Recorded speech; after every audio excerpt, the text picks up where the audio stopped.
any big karmic problems, you know, like the killing of a brahmana or something like that, or sleeping with your spiritual master's wife, or some terrible offense like that. As long as you don't have that on your karmic plate, yeah, in your karmic account, then you can attain complete self-realization in this lifetime. It's within reach. It's perfectly possible. See? So the problem is they made so many offenses to Śrīla Prabhupada by not following his instructions. They actually blocked their own progress. And then they projected that on the other devotees and said, no, you can't attain either. See? Because very few of the devotees actually had a direct connection with Śrīla Prabhupada. It was more like they were, the rank and file devotees were connected to the temple leaders. And the temple leaders, yeah, it was a pyramid structure. So it was like middle management, you know. In any company, you have the middle management, and they're more or less just yes men for the leaders. And they don't really do anything. They just kind of serve as a conduit for instructions and information, you know, if they're doing a job right. But if they start to go against the leadership, you know, they can actually wreck the whole company. And that's what happened in ISKCON. There was a revolt of the middle managers, and they actually isolated Śrīla Prabhupada from the rank and file devotees. And then they started giving their own instructions, which were different from Śrīla Prabhupada's instructions. Yeah. So most of the devotees, they can read Śrīla Prabhupada's books, but then the guy that they have to work with every day is telling them, oh, actually it doesn't mean that, it means something else. See? But Śrīla Prabhupada, if you listen to his classes, he says you can get direct knowledge of Krishna. Krishna consciousness. Krishna consciousness. Huh? What does that mean? Well, what does it mean to you? To be conscious of Krishna. To be totally absorbed in Krishna. Conscious of Krishna, right? Mm-hmm. Directly. Not through senses, not through mind, but direct consciousness of Krishna. That's what we're talking about. See? You can change your consciousness so that you're not conscious of this material world, but you're directly conscious of Krishna. That's Krishna consciousness. Simple, right? Oh, but the leaders of ISKCON came up with this whole big involved story about how actually it's something else. See? The real meaning is very direct and simple. Anyone who's sincere, anybody who's truthful, anyone who's simple will get it. Krishna consciousness. Okay. Fine. How do I do it? Chant this mantra. Okay. You know, it's so simple. But if your mind is tricky and you're not a truthful person, then you can weave this whole nonsense story around it that somehow turns it into its own opposite. And that's what they've done. And so the devotees are not making progress.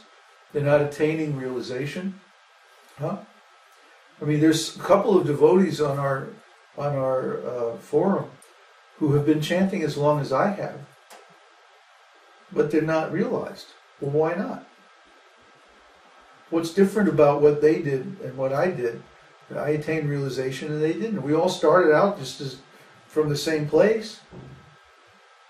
So that means that there's some misunderstanding that has crept into the minds and hearts of most of the devotees.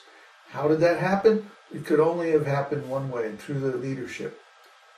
They were not projecting an accurate picture of Śrīla Prabhupada's instructions. So the devotees in general could not follow the process accurately. Because they didn't follow, they didn't get the result. See? You have to know what consciousness is, and you have to know how to work with consciousness. And this is an area where we have done a lot of research. So we want to encourage everybody to actually work directly on their consciousness. And, you know, we have so many articles in the whole website and so many videos and so many, I mean, we spent hours and hours and hours discussing this. So if you go back and look at those early videos, and especially our papers on transontology and stuff like that, this explains everything. In the West, we don't have a very clear idea of consciousness. Even though consciousness is the basic fact of life.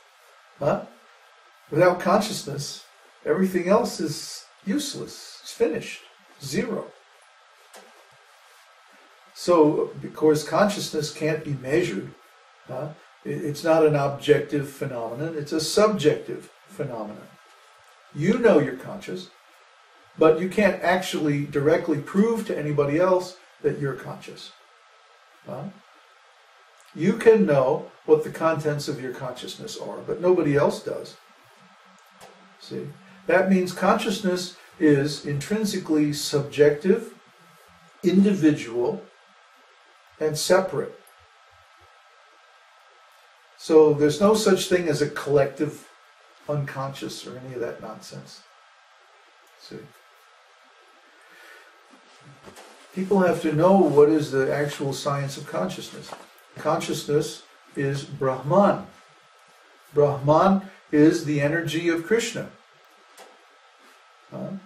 It says very clearly in Śrīmad-Bhāgavatam, Brahmeti Paramatmeti Bhagavan iti Shaktyate, that the Supreme Absolute is called Brahman, Paramatma, and Bhagavan. See? So you always have the individual spirit soul, the Supreme Personality of Godhead, and the relationship between them. And the natural relationship of the spirit soul to the Supreme Personality of Godhead is servitude. We're all servants of God. Just like the sunshine and the sun. So it's so clear. It's just so, it has been so distorted by people who didn't understand and who assumed positions of power without qualification, and then misled themselves and their God brothers to justify that position of power.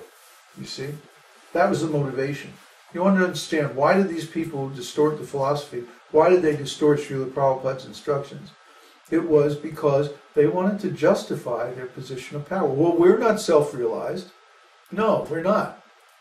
But we can have this position because, after all, it's impossible to become self-realized in one lifetime.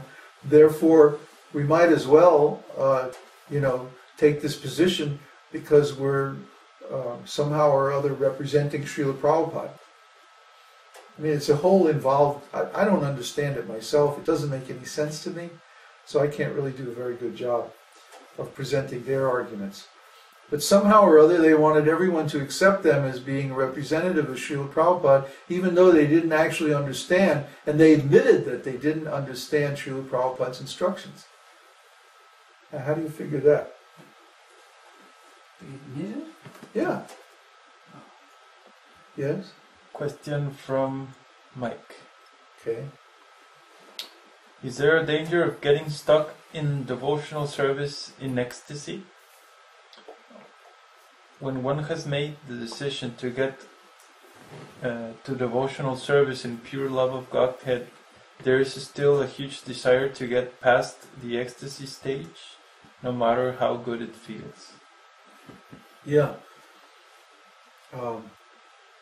In the beginning, you get ecstatic symptoms and stuff like that, and the tendency is to want to relish those ecstatic symptoms. But in the stage of pure love of Godhead, one goes even beyond the ecstatic symptoms to enjoying Krishna's enjoyment. See? Because if I relish ecstatic symptoms, then I'm enjoying my enjoyment. But that's not love. Pure love of Godhead means I enjoy when Krishna enjoys. Now, this doesn't mean that one deprives himself of enjoyment, because actually you enjoy more.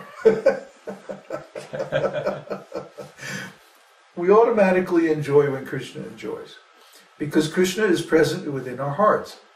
When we're happy, where does that happiness come from? Does it come from outside? Huh? Most materialistic people think so, but that's an illusion. What it really comes from is inside. One has a certain desire, then he gets that desire, and then he thinks, now I am happy. You see? So the happiness comes from inside in any event.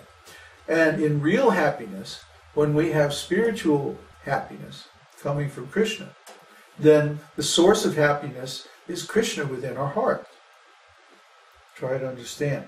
So when we experience devotional service, ecstasies due to devotional service, they come from inside. Every kind of happiness comes from inside, but especially happiness due to devotional service.